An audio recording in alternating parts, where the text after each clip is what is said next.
Mr. Speaker, Canadians once again are struck by an increase in interest rates imposed by the Bank of Canada, but caused by inflationist deficits from this government.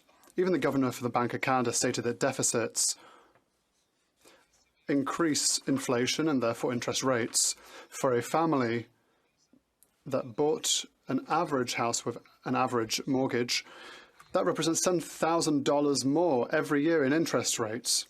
The more the government spends, the more Canadians pay. When will the government finally stop spending so that the Canadians can save some more money? Mr. Speaker, the Bank of Canada is an independent arm's-length institution. Canadians are living through difficult times. Investments we have made for Canadians has caused inflation, some people say. Stephen Poilievre, former governor, stated that our investments actually stopped deflation.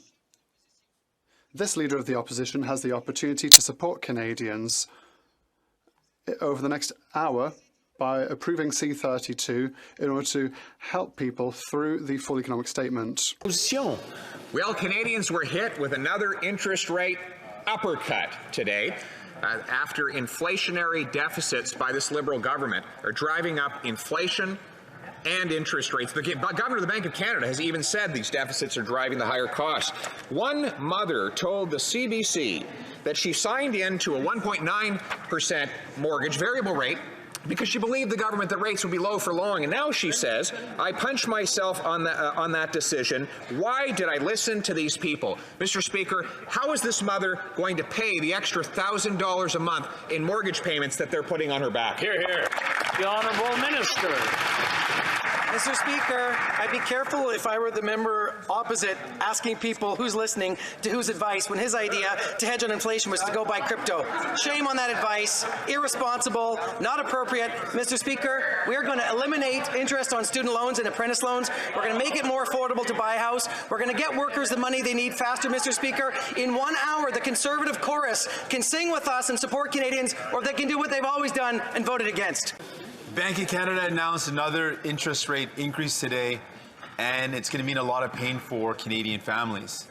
With the increase in interest rates, we know that many families are going to see an increase in their mortgage payments of over $1,000. $1,000 is not something that most Canadian families can afford to pay in addition to their budgets that they're dealing with right now.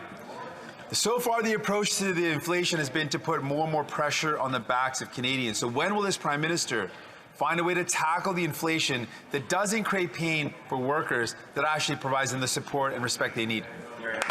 The Honourable Minister for Tourism. Mr. Speaker, as the Honourable Leader of the New Democratic Party knows, the Bank of Canada is an independent institution that has been tasked since December of last year to get inflation back down to 2%. Mr. Speaker, the bank is doing their job. We're doing our job, which making sure that we have the fiscal firepower to face what's going to come, but also, Mr. Speaker, to invest in Canadians, to support the Canadians who need it the most. That's why we're helping Canadians to buy a new home. We're advancing the payments for workers' benefits, and we're also making sure that student loan interest gets removed forever. Mr. Speaker, this is the right thing to do. It's the responsible thing to do. It's why we hope that all parties vote with us on C-32 today. The Honourable Member for Burnaby South. Bank of Canada should not be to create more pain for Canadians. And this government should find a way to reduce that pain and step up for them. Le debt consommateur. Consumer debt has increased by 8% this year compared to last year. These are difficult times, and the fact that consumer debts are this high, this is because of interest rates, but also because of cost of living that is increasing. Once again, the pressure is on the shoulders of workers. When will this government finally tackle inflation in a way that puts less pressure on the shoulders of workers? The Honourable Minister. Mr. Speaker, we greatly respect the work of workers throughout the country in their aim to build a more prosperous Canada. Canadians are living difficult times in this global inflation crisis. That is the reason for which the Bank of Canada is arm's length and independent. They aim to reduce inflation to 2%. We want to make sure that Canadians have money in their pockets when they need it. That is the reason for which it is essential that every member in this House today votes for Supports for Canadians and support us in voting for Seat 32. Hi, Premier. It's Cynthia Mulligan from City News. Hi, Cynthia. Moments before you started speaking, Premier, the Bank of Canada raised interest rates yet again, this time by 50 basis points. I'm curious, you've talked about affordability and your concerns for people when it comes to affordability. What do you think about yet another interest rate hike? Is it too much? Yeah, I know. Thank you for that question, Cynthia.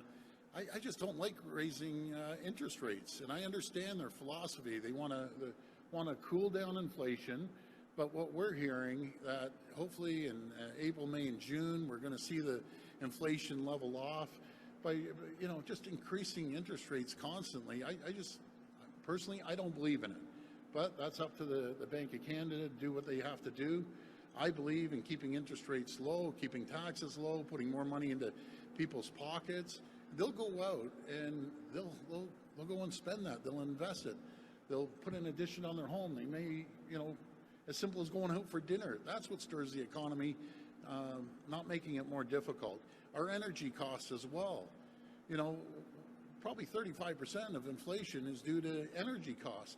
Getting goods from the manufacturing facilities into the stores, and that costs money. Gas prices going up, that costs money. We've cut 10 cents per liter off gas. I'm asking the federal government, even temporarily, cut the carbon tax, cut 11 cents. That would be massive if they could cut 11 cents per liter. We just need to put more money into people's pocket and help them out through tough times.